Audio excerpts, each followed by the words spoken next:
Questi sono le Air Max XCU.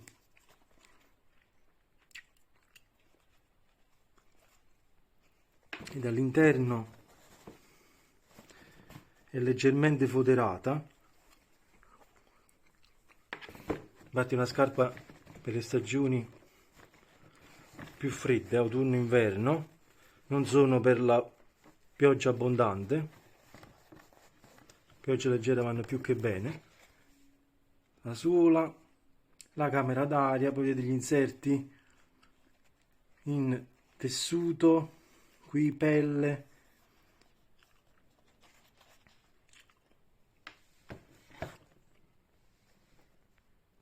Vedete disegnate per un comfort giornaliero tutto il giorno.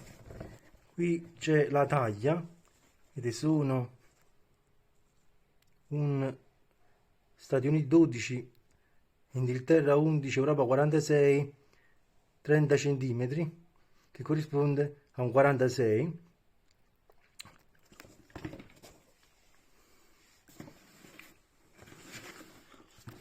Faccio vedere la confezione. Vedete, qui c'è il modello Air Max XC. Sono made in Vietnam.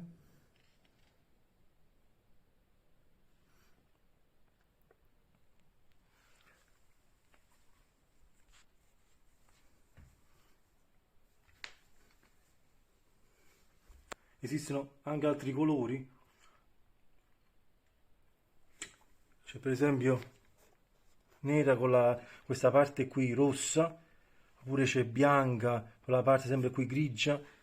Andate a vedere sul sito, costano intorno, io l'ho pagata 77 euro, costano, mi si trovano in offerta comunque intorno 80-90 euro, anche su altri, io l'ho comprate su Amazon, si trovano anche su JD Sports oppure Zalando e così via.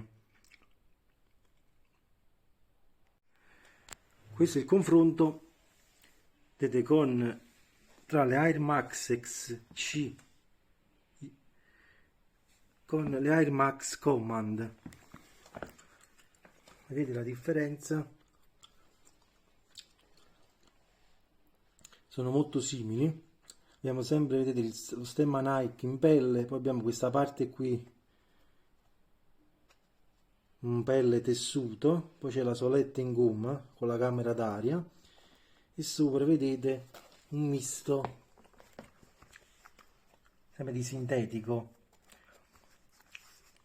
soletta in entrambe non estraibile. Questa è adatta, io dico, per le stagioni autunnali, invernali,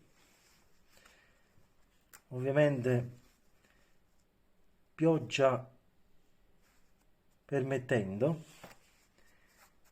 Io le ho portate queste qui per molti anni, in caso di pioggia debole sono più che sufficienti. Queste qui mi sembrano anche più foderate rispetto a queste altre, che sono un po' più sottili.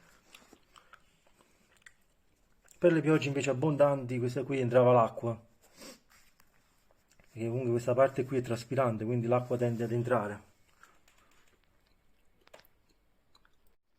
Ai piedi calzano comode, la taglia è quella giusta. Io porto per le scarpe da ginnastica 46, queste qui sono 46. Vedete la suola antiscivolo. Diciamo che queste sono scarpe da corsa per il running. Ci sono dei fori 1, 2, 3, poi se volete farlo passare c'è anche un foro qui, 4, 5 e 6 da una parte e 6 dall'altra. Non c'è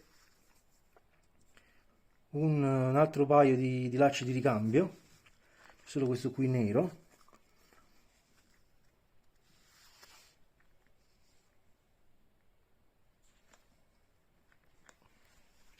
Dietro c'è il logo Nike sempre in pelle,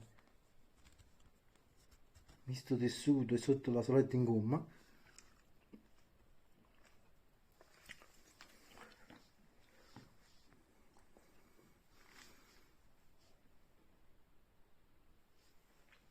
Mi sembra di aver detto tutto, alla prossima.